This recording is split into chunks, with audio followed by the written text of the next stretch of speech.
Do you adjust that statistic because of the pandemic?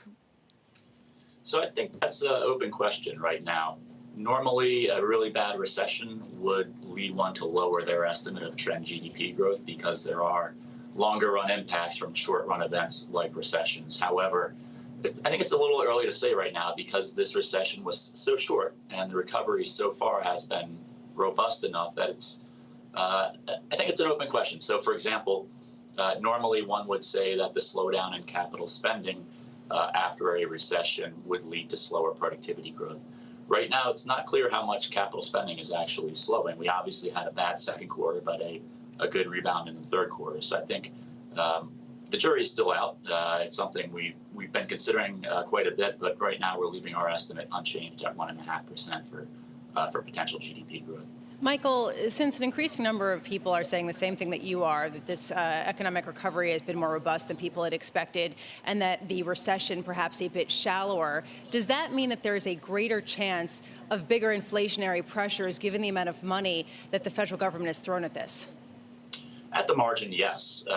Better growth should lead to better, firmer inflation outcomes. It's still the case, however, that unemployment looks like it will be elevated for several quarters to come. So while we may revise our views towards somewhat higher inflation, it's still going to be inflation that we think will remain below the Fed's 2% objective for PCE inflation at least. So directionally, I would agree with what you're saying, but I wouldn't want to take it too far and say that we're looking at a big inflationary year to come. Michael, we talked about this before. I just wonder how polarized the conversation is with clients at the moment on this issue, on inflation. Well, inflation's gotten interesting. So we obviously had a few weak months around during the worst of the pandemic. We've had a few strong months since. A lot of that strength has been reversing some of the categories that were weak during the pandemic, but it has kept the discussion alive. I think it's, in my opinion, I think we are in a disinflationary environment.